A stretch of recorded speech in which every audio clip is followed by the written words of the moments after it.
Olá, está começando mais um Diálogo Automotivo e hoje nós vamos falar sobre automóvel, paixão por automóvel e algumas novidades que estão surgindo no setor. É agora na ATV, fique com a gente.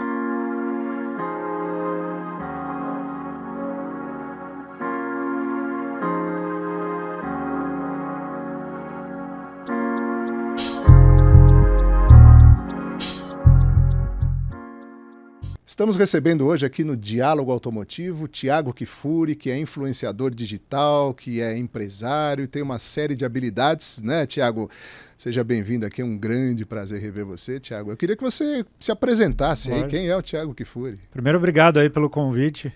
Boa tarde, bom dia, boa noite para quem estiver acompanhando a gente. Um prazer estar aqui para falar de um assunto que eu sou apaixonado, né? Eu falo que a minha paixão por carro nasceu dentro da oficina. Foi ali onde eu comecei talvez a entender que o carro era muito mais do que só um meio de transporte para mim, e conduzi minha vida profissional ao longo de todos esses anos, desde moleque, querendo trabalhar com carro. Era a única coisa, assim, eu ficava maluco porque meus amigos, eu quero ser bombeiro, eu quero ser médico, você quer o quê? Eu quero trabalhar com carro. Não era nem ser piloto de Fórmula 1, porque piloto de Fórmula 1, quando eu falava em casa, já era aquela coisa, não, filhinho, isso não é para nossa muito realidade. Muito perigoso, custa caro. Exatamente, fui correr depois de velho, agora que eu virei de fato piloto, né? Mas passei a minha vida inteira me relacionando com o carro, acho que muito além do carro, com o mundo das máquinas, né? Até por isso que o canal hoje que eu tenho, que é uma das frentes aí que eu trabalho no meio digital, se chama Máquina, porque é justamente a minha paixão por tudo que é tipo de máquina. O que tiver motor e o que se movimentar, eu vou querer saber como funciona, como é que é, enfim, vou querer entender um pouquinho mais da máquina que tem ali por trás daquela carroceria ali, vamos dizer.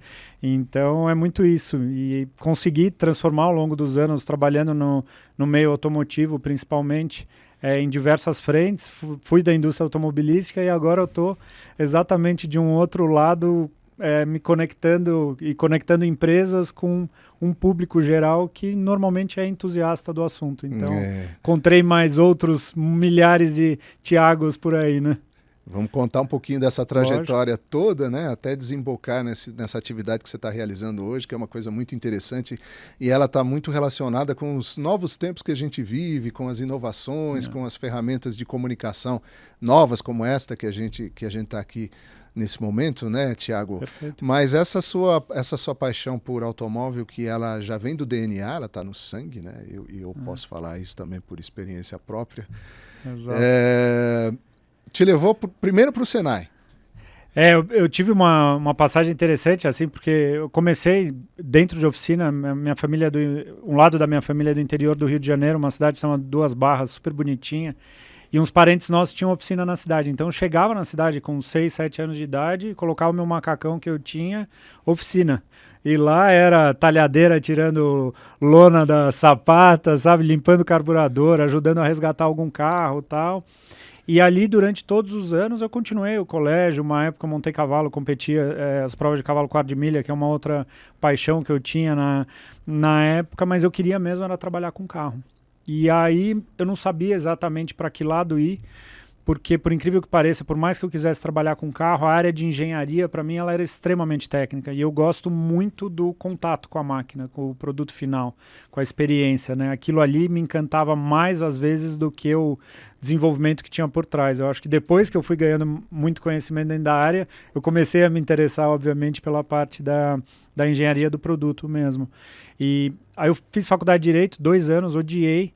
E uma das coisas que eu me questionava, assim, eu gastava todo o meu salário para pagar a minha mensalidade da faculdade, e eu falava, eu tenho faculdade de escolha. Peraí, se eu estou podendo escolher aquilo que teoricamente vai direcionar a minha carreira, né? E aí tinha um tio meu, que ele conhecia muito do Senai, que ele falava para mim, ele falava, você precisa conhecer a Escola do Ipiranga, Conde José Vicente Azevedo lá no Ipiranga. E aí eu fui conhecer a escola, fiquei louco, né? Porque eu falei, caramba, é tipo a minha faculdade, só que só tem carro aqui dentro, né? As aulas, as matérias e tal. Aí fiquei encantado. Resumindo, prestei o concurso lá, o vestibulinho lá para entrar, fiz o curso técnico 2 anos, e aí no terceiro semestre, eu fiz meu estágio numa concessionária Toyota como mecânico mesmo, e aí o Senai me contratou para ser instrutor de treinamento deles. Por quê? Porque eu ia super bem. Assim, era uma das coisas, assim, tudo que eu fui, sempre aquele aluno que passava meio suando ali, quando eu encontrei aquele ambiente que de fato eu tinha prazer em estudar. Aí já passou de aluno a professor. Exato, aí me transformou, assim, me transformou. Putz, foi uma época, e eu falo assim, é um curso que você falasse hoje para mim, né? Você faria tudo de novo? Eu faria exatamente tudo de novo, porque eu tinha o máximo prazer e tenho o maior respeito por todos os professores que contribuíram e compartilharam conhecimento comigo na época. E é ali que eu entrei dentro da indústria. Então você imagina para um menino que estava lá em Duas Barras, no interior do Rio, curtindo o carro, de repente ele está entrando numa ala 14 da Volkswagen, vendo um carro sendo produzido, sabe? Isso, putz, pra gente que gosta de carro, é aquela coisa, né, sensacional, assim, encantadora, né? E aí entrei na Volkswagen na área de treinamento para assistência técnica, que foi um pouco antes do Salão do Automóvel de 2006, mais ou menos, que eu estava nas vésperas de começar o meu treinamento, que era eletricidade básica para mecânicos. Era um curso bem simples, assim, mas super importante, né? Ainda mais nos tempos de hoje. E a área comercial me convidou para desenvolver uns materiais para o Salão do Automóvel, os materiais de suporte. Porque, por ter essa paixão por carro, eu conhecia dos modelos, sabia as versões, sabia diferenciar, sabia entender quais equipamentos que eram relevantes para cada tipo de carro posicionado no mercado.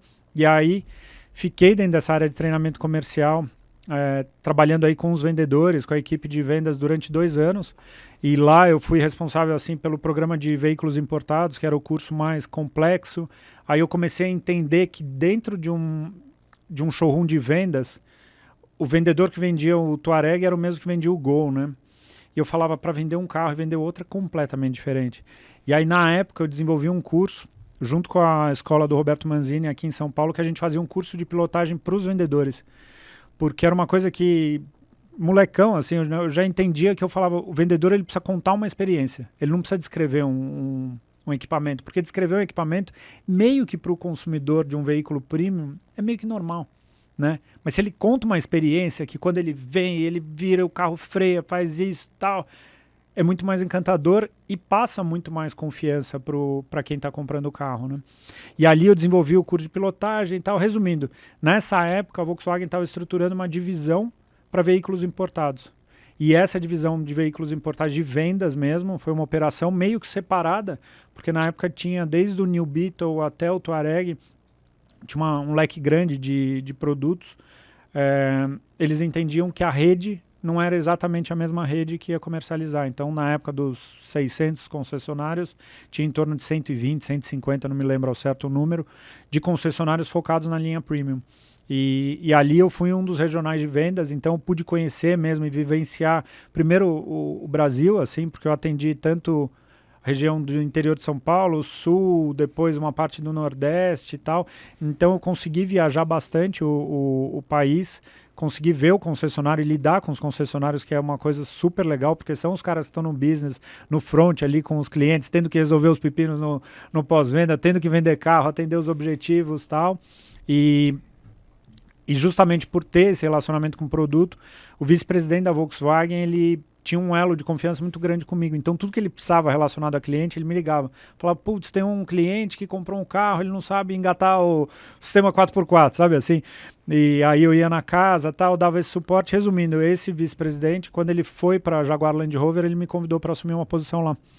E aí na Jaguar Land Rover eu cuidava tanto dessa venda VIP, assim, dos clientes que não frequentam concessionária normalmente, que tinha que dar uma atenção especial, ir na casa do cara, a gente escolher o carro, configurar e tal, até a parte de varejo mesmo, com as campanhas de varejo de marketing.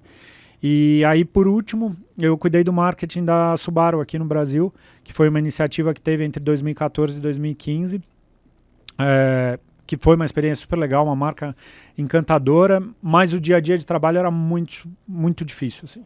Muito difícil, extremamente estressante, e eu, apaixonado por carro, eu comecei a entender que a carreira de executivo dentro de montadora, você vai se tornando apenas um executivo, você vai se distanciando daquilo que eu sou mais apaixonado, que é o carro, né?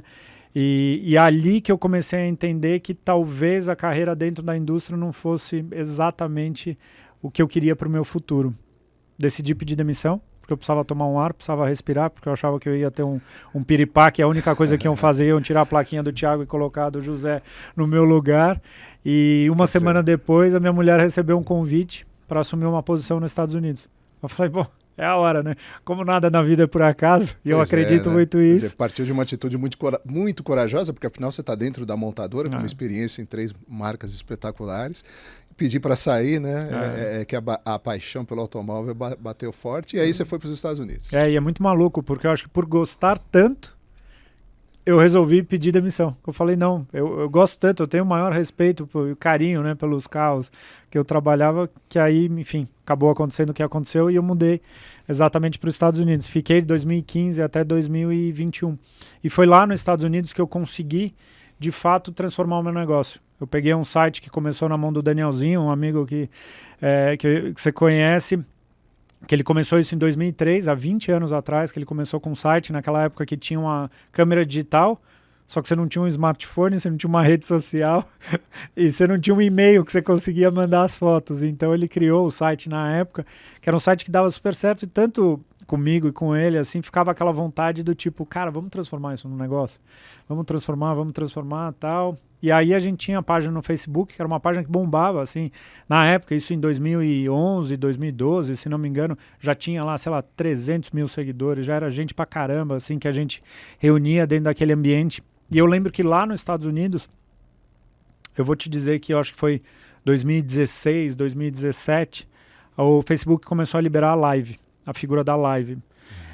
E aí eu lembro que eu fui num evento que estava acontecendo do lado de casa, só com um carro exótico. Eu falei, putz, vou fazer uma live. Peguei o celular, aí fiz uma live, deu mais de 1000 pessoas assistindo ao mesmo tempo. Aí eu falei, caramba, né? Ficava imaginando as pessoas, sabe, segurando o celular. Falava, tem 1000 pessoas segurando um celular e assistindo o que eu tô falando.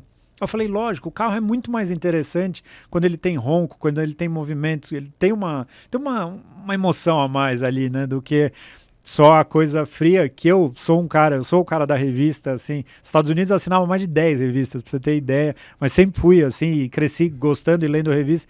Na revista você constrói muito na tua cabeça, né? O que a pessoa escreve, o jornalista escreve, você tenta transformar aquilo naquele ronco que você pega lá nas tuas referências que você tem na tua vida. Sensacional. Ali. Eu vou ter que te cortar, não é bonito a gente dar um exemplo pessoal aqui, eu tô aqui para te ouvir. Lógico. Mas esse negócio do ronco me remete a uma fase incrível, né, da minha vida. Quando criança, todos os dias, todas as manhãs, a minha avó tinha que me levar na esquina de casa, na Lapa.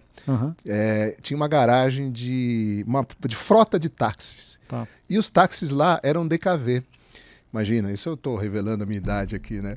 Mas todo dia de manhã, a minha avó tinha que me levar, eu morava com meus avós e meus pais, e ela tinha que me levar, pedia, com 2 anos de idade, para ouvir o motor 2 tempos dos DKVs saindo da frota. Todo dia eu ia ouvir o ronco do DKV. Aquele ronco 2 tempos. Eu tenho um timbre muito específico. Né? Aí aos 5 anos eu conheci o ronco do Dodge V8, mas aí já é outra história. Eu vou deixar você falar, que senão eu falo eu aqui até acabar o... E eu falo que isso, até fazendo um parênteses, falando dos carros elétricos atuais, que eu acho que um dos grandes desafios que as marcas têm é justamente criar essa conexão sentimental. Porque muito do que a gente tem de conexão por um carro, ela vem ou do cheiro, mas eu acho que muito do ronco. Aquela coisa de você ligar, de você ouvir aquele timbre do motor, né? E os carros elétricos, assim, você pega um carro elétrico de 300 cavalos, de 400 cavalos, de 500 cavalos, eles são muito parecidos, né? Não, isso dá uma outra discussão aqui que a gente ficaria 1 hora conversando, que é o desafio das montadoras de trazer essas novas gerações, mandar para eles esse sinal de paixão do automóvel, porque o pessoal hoje, a molecada, eu vejo isso, tem 2 filhos já com um tem 19, o outro tem 24. Caramba. E apesar de toda a história, desde criança, frequentando encontro de carro antigo, frequentando tudo que tem a ver com automóvel, eles acabaram não se interessando pelos carros, né? E esse tipo de coisa é um desafio para os montadores. Isso daria uma discussão enorme, né, Thiago? Mas continua contando aí a história dos roncos nos Estados Unidos, que aliás são maravilhosos, né? Quase tudo V8. Exatamente, lá o motor bacana é o que não falta, né, pra gente que gosta. E aí nesse evento justamente consegui passar toda essa emoção. Aí eu vi a imagem e falei, putz, semana que vem vai ter um outro evento em West Palm Beach. Na época eu morava na Flórida. Aí eu descobri um equipamento que eu tinha, que ele já dava uma imagem estabilizada, eu conseguia transmitir para live, um microfonezinho melhor. Fui procurando inovar e melhorar ali no que eu estava fazendo. Resumindo, depois disso, a outra live bombou, deu mais de 3.000 pessoas e tal. Aí nisso eu direcionei, de fato, eu parei o projeto do site, que ia ser um grande portal, assim, e eu comecei a entender também que ter um portal de notícias, de informação, não é algo simples e talvez eu precisasse criar uma estrutura que eu não tinha condição e nem interesse, assim, de gerir. E ali eu decidi pegar o canal do YouTube lá que existia desde 2011, do Carro de Colecionadores na época, e transformar aquilo num lugar para eu compartilhar a minha vida dentro do mundo dos carros. Basicamente era isso, né? E uma coisa assim, desde lá de trás, da época do site, eu sempre acreditei muito no conteúdo próprio. Eu acho que é muito fácil você criar conteúdo entrando num Google da vida, pegando uma imagem e publicando. Só que aquilo ali não conecta com o público. E justamente o que eu queria eram histórias verdadeiras. Então eu comecei o canal em agosto de 2017, já acreditando muito na frequência do tipo, se eu vou assumir um compromisso com a audiência, que eu nem sabia quem era, eu vou assumir um compromisso que toda semana vai ter um vídeo novo no canal, era um vídeo na época. E nisso comecei a trabalhar com o projeto de levar o meu Gol, que era um carro que eu tinha, era a materialização de um sonho que eu tinha aqui no Brasil. Na época que eu fui mudar, em 2015, eu vendi outros 4 carros que eu tinha, mas aquele Golzinho, o Gol GLR, eu deixei no canto que eu falei, se a minha vida der muito certo lá nos Estados Unidos, eu vou querer que ele more comigo. Né? A gente já vai falar do Gol GLR, que eu conheci desde o começo. Você conheceu desde o começo? Poxa, eu tenho uma nossos foto... passeios lá. Nossos passeios encontros de carro antigo, tem uma foto do seu carro, ainda nos estágios iniciais, né? Porque depois o carro... Sim, 2009. 2009, exatamente. Lá em Alphaville, o carro... sim, aqueles lógico. Encontros que a gente ia domingo de manhã em Alphaville. Um tem uma foto lá, o seu carro, o Gol, o GLR, o meu, e o GTI do Maurício do lado. Tem os 3 carrinhos. Exatamente daquele... Muito legal. A gente está numa conversa aqui muito agradável, depois de uma maratona de Automec, para dar uma relaxada aqui com o Thiago Kfouri. A gente volta já no Diálogo Automotivo.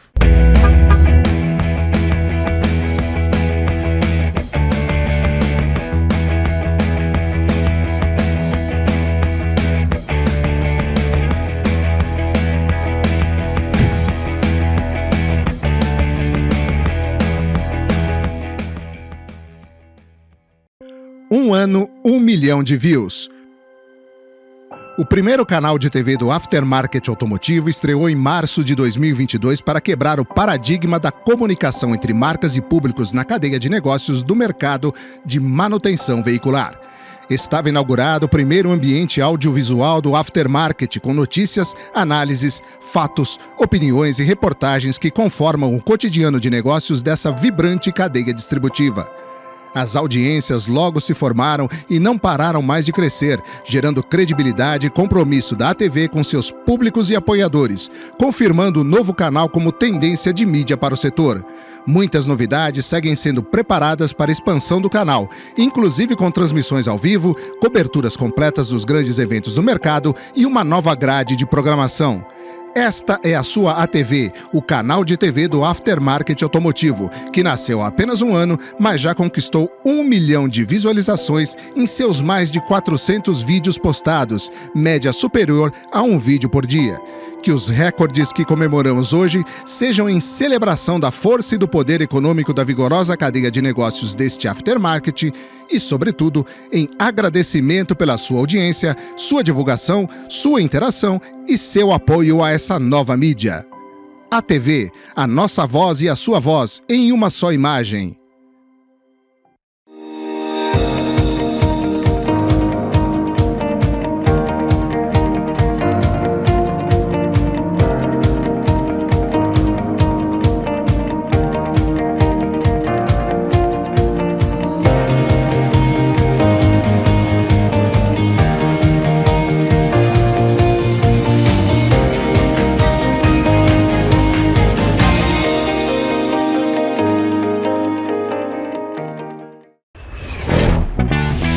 Porque o mais importante para mim é ter segurança ao dirigir. Não é isso? Um amortecedor que passe estabilidade, confiança e conforto em qualquer caminho. HG. Meu mecânico mandou bem. E aí, seu Paulo, tá com esse sorrisão aí por quê? Você sabe, né, Marcão? Porque é Nakata. Amortecedor é HG. Sabe por quê? Porque é Nakata. Fale com seu mecânico de confiança e deixe tudo azul pela frente. Estamos de volta no Diálogo Automotivo, hoje recebendo o Thiago Kifuri, influenciador digital, professor e tantas outras coisas. Thiago, bom, eu te cortei, você estava falando do Gol GLR, não satisfeito com um, você fez 2 iguais, né? Mas conta aí um pouquinho da história desse carro que você levou para os Estados Unidos e o carro fez sucesso lá, né? Esse carro, ele é, como eu falo de uma maneira muito simples, ele é a materialização do meu sonho. Eu cresci desde os anos 90, indo para Interlagos para ver de perto um pouco do automobilismo, do Campeonato Paulista de circuito, de arrancada, que na época ainda era na reta principal de Interlagos. Eu ia muito, eu ia toda semana assim, para Interlagos, muitas das vezes sozinhas, mas sempre carregando aquele sonho de um dia ter um carro turbo, né? E eu falo que o GLR... Comecei o projeto dele em 2009. Ele foi exatamente o carro para, primeiro, matar a vontade de ter um carro modificado, de ter um carro turbo, do carro poder espirrar a hora que eu quisesse, sabe? Aquela coisa de você ouvir o ronco do turbo, porque eu, durante todos os outros anos da minha vida, eu fui o cara que abaixava o vidro e torcia para o cara acelerar só para eu curtir e tentar entender um pouquinho o que era aquela experiência. E ele foi o carro que me tirou da arquibancada e me colocou para o lado de dentro da pista. Então eu fiz ele pensando muito em ser um carro bom de freio, de curva, que eu pudesse de fato curtir não só a potência dele, mas sim o conjunto dele.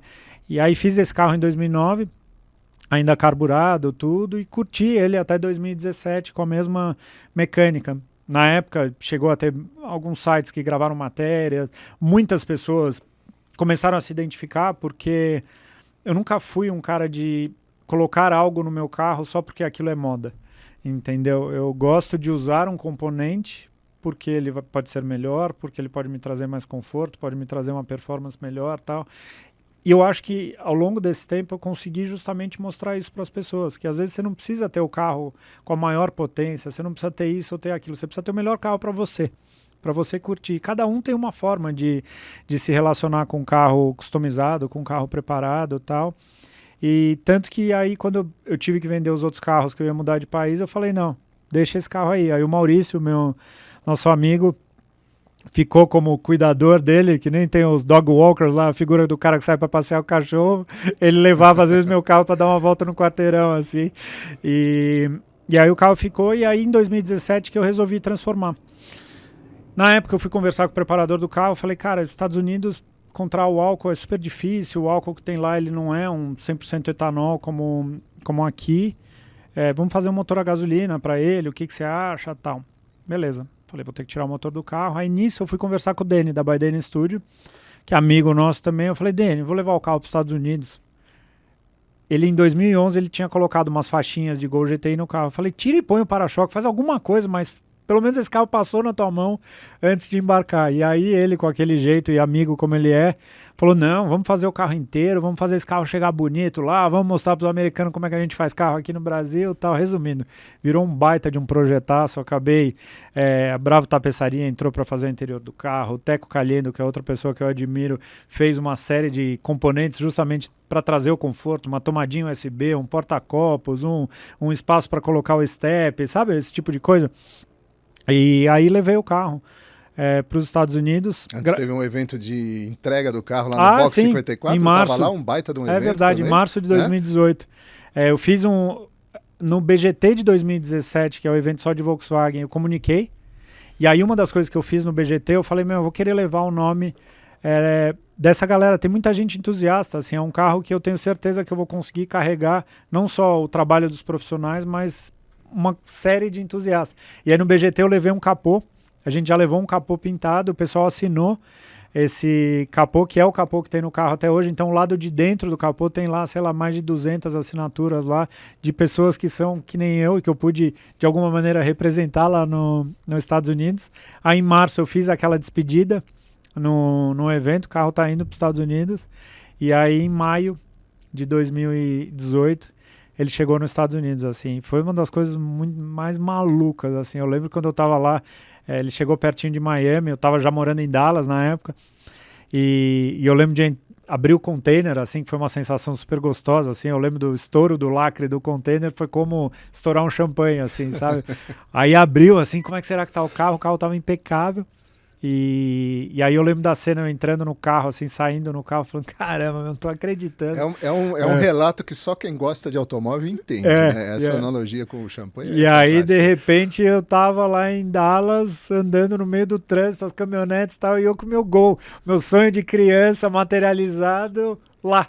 Falei, putz, que coisa maluca, assim, né? Mas como curtição minha, assim, né? A vantagem é que fazendo o trabalho que eu faço, eu consigo compartilhar isso num ambiente que vai muito além de um grupinho de WhatsApp, né? Aliás, eu quero pegar esse gancho, Thiago.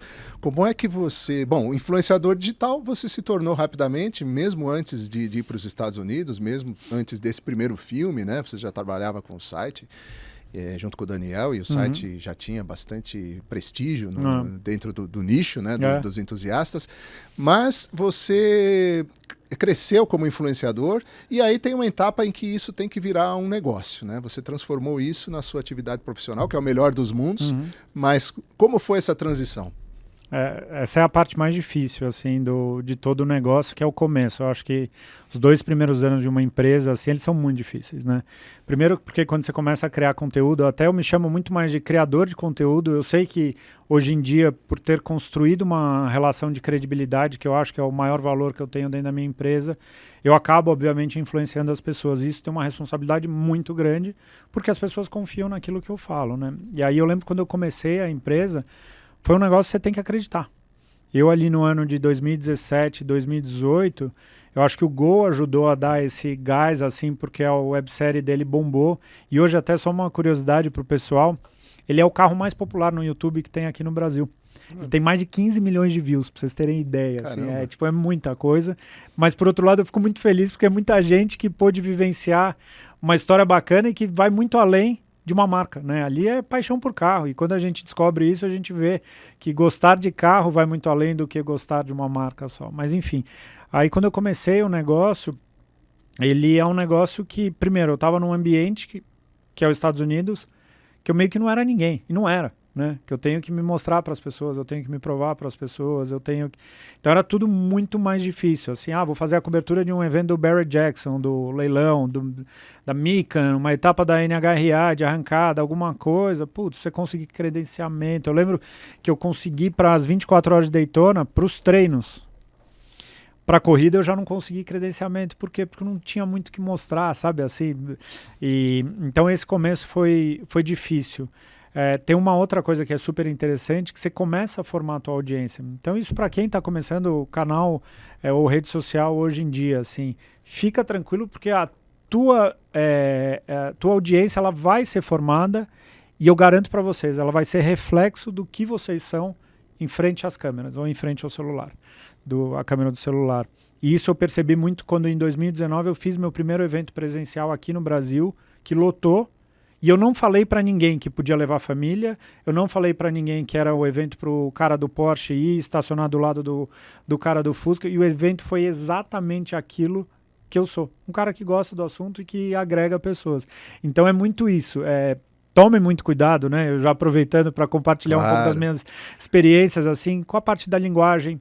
Porque quando uma empresa, e isso eu descobri também, quando uma empresa me procurava, é porque ela já estava me acompanhando. Eu não sabia, mas ela já estava me acompanhando. Então eu cuido muito do trabalho que eu faço, porque eu sei que eu estou hoje aqui, que tem provavelmente um futuro parceiro, uma empresa que eu vou ter oportunidade de trabalhar, que já tem me acompanhado. E ali eu comecei esse trabalho, e aí é um trabalho que é muito... eu conversava muito com os meus, com os meus amigos, com profissionais do meio, porque você ouve muito não. Né? Não temos interesse, não é o momento, e você não entende muito, até era difícil, né? Putz, o que é exatamente o meu trabalho? O que é exatamente que eu faço? O que eu vou levar? Qual é o produto que eu tenho para vender? Né? E tudo isso foi uma jornada que eu falo aí que foram pelo menos uns 2 anos. Então, durante muito tempo, eu lembro de 2018, quando minha filha estava para nascer, assim, uns 4 meses antes, eu comecei a trabalhar de Uber nos Estados Unidos. Então, eu acordava 4h30 da manhã, mais ou menos, porque eu descobria que era um horário bom lá para a região que eu morava, e trabalhava até as 9 da manhã. E então, levando gente para o aeroporto, tal, que era uma região meio longe do aeroporto. E para quê? Para fazer uma renda extra, porque só a renda por si só ali ainda não estava virando. Aí eu lembro que em dezembro de 2018 eu tive lá nos Estados Unidos para conhecer a sede da Fiotech, lá em Atlanta, que é uma empresa aqui do Rio Grande do Sul, mas que tem a empresa lá nos Estados Unidos.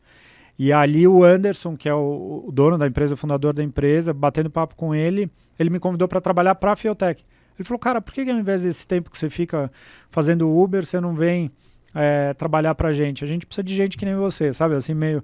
E foi ali, em começo de 2019, que eu comecei, de fato, a trabalhar e trabalho para eles até hoje. Então, assim, toda essa jornada inicial, ela é super longa, então é por isso que eu falo assim, você precisa acreditar no teu negócio, você precisa acreditar nas tuas verdades, fazer tudo com muita responsabilidade, assim, desde coisas simples. Eu lembro uma vez que o Danilo, que é uma pessoa que trabalha na área de design da Chevrolet dos Estados Unidos, um brasileiro, ele me mandou um vídeo do filho dele, o Léo, sentado numa mesa de centro, assim, da sala, assistindo um vídeo meu que era lave seu carro como um profissional. Eu ensinava, assim, dicas para lavar o carro. Falei, caramba, um moleque de 6 anos assistindo meu vídeo. Olha a responsa, né? Porque se eu viro no vídeo e falo, passar água com sabão no olho é bacana, tá? O menino provavelmente ia querer fazer igual, porque é o que ele estava vendo ali, né? Teve essa passagem, me marcou. Teve uma outra passagem, assim, de um cara que veio para mim, ele falou, Thiago, teu vídeo é o único que eu ponho na sala de casa para eu assistir com a minha família, que eu me sinto tranquilo, sabe, assim, por conta de linguagem, enfim, das coisas que fala, mas o que eu sempre procurei dentro do meu trabalho foi sempre trazer a minha verdade.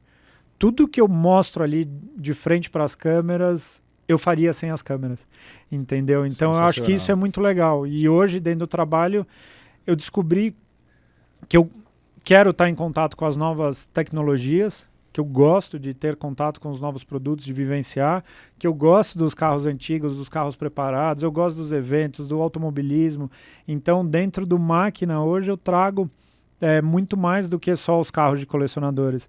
Até porque os carros de colecionadores, o nome carro de colecionador, ele foi um problema para mim na época ali em 2018. Porque quando eu comecei a me apresentar para as marcas, eu lembro, quando eu estava no meu primeiro projeto com a Bosch, carro de colecionador, mas peraí, você trabalha com carro velho, carro antigo? Nicho muito fechadinho, né? Aí que marca hoje em dia que vocês conhecem que quer falar de coisa antiga? As marcas estão olhando para frente, elas querem falar de inovação, elas querem falar do futuro e tal. E ali foi muito difícil. E na época eu fui conversar com o Marcelo, um amigo meu que é um diretor de criação, excelente, assim, de agências super grandes e renomadas aqui em São Paulo. Eu falei com ele, contei, né, essa minha dor. E aí eu lembro que eu usei exatamente esse termo, eu lembro que a gente estava no sofá da casa dele, eu falei, cara, eu sou um cara que eu tenho paixão por tudo que é tipo de máquina. Eu quero que seja um nome que caia na mão do meu ex-chefe e ele não correlacione com absolutamente nada.